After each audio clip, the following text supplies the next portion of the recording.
भारत के भविष्य में आज हम आपको एक ऐसी खबर से रूबरू कराएंगे जिसे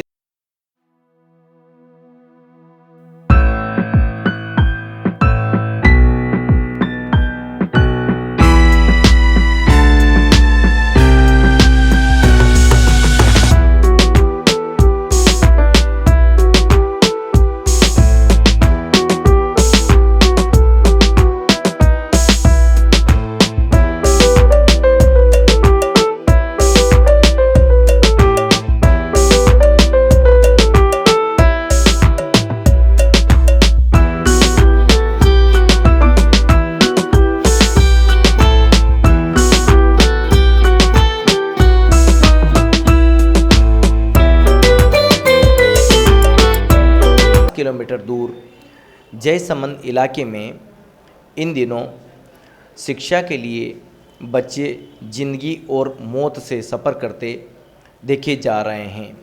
ये बच्चे सालों से इसी तरह से शिक्षा पाने के लिए संघर्ष कर रहे हैं, लेकिन आज तक किसी ने इस ओर ध्यान नहीं दिया।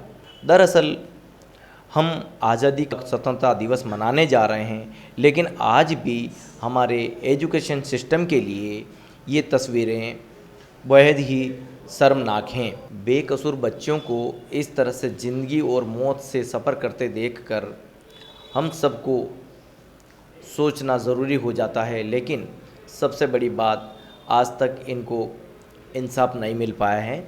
समन टापू और इसके आसपास के इलाके में रहने वाले लोग अपने अपने स्कूलों को जाने के लिए नाव का ही सहारा लेते हैं, और जब ये बच्चे स्कूल जाने के लिए तैयार होते हैं तो इनके हाथ में नाव का चप्पू ज़रूर होता है। ये बच्चे जैसे ही नाव में सवार होते हैं तो शुरू हो जाता है 3 किलोमीटर लंबा सबसे बड़ा सफ़र।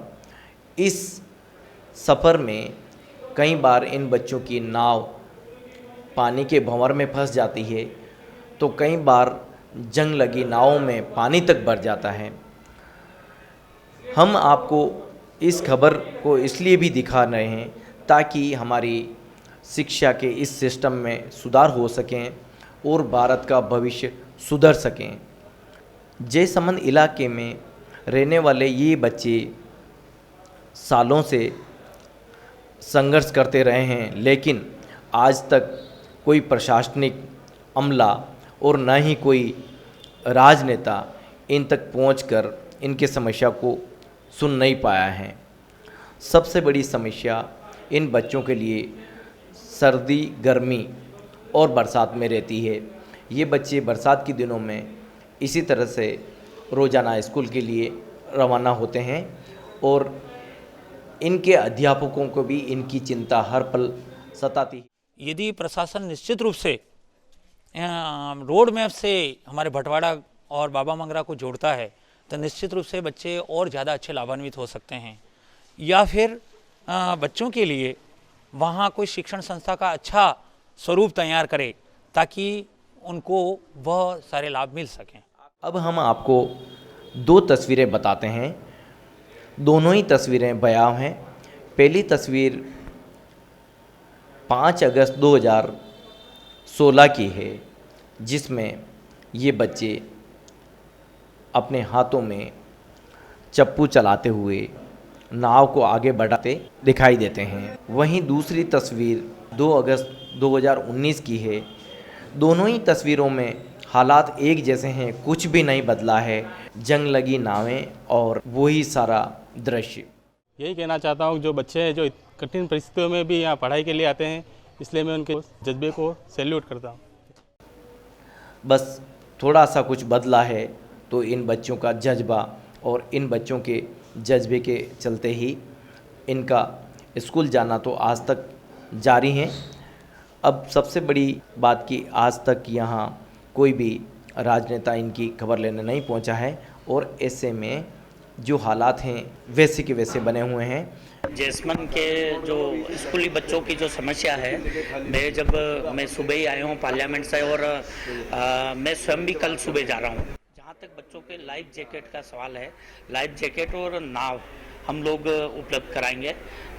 किसी भी एनजीओ से या जहाँ भी सुविधा हम इसको ले सकते हैं, वो दोनों काम हम करवाएंगे इसको। सर, जो सफ़र है वो 3 किलोमीटर का सफ़र काफ़ी डरावना है, भयावह है, तो क्या कितना जल्दी हो जाएगा? किस स्टेप लेंगे? मैं स्वयं भी इन बच्चों के साथ गए साल बैठा था। मैं स्वयं भी उस जैसमंद में जाके आया हूँ।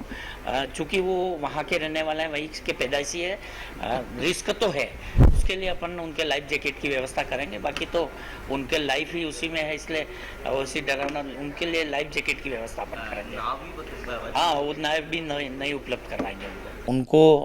अत्याधुनिक नावें उपलब्ध कराने का प्रयास होना चाहिए, तो उस ओर हम प्रयास भी कर रहे हैं और कोशिश करेंगे कि उनको अत्याधुनिक नावें मिले और ताकि उनसे जाने आने में उनको सुविधा उपलब्ध हो सके। निश्चित रूप से जो असुविधा हो रही है और जिसकी वजह से अशिक्षा रह जाती है, बच्चे स्कूल से जुड़ नहीं सकते हैं, उनके लिए साधन सुविधा उपलब्ध कराना जरूरी है।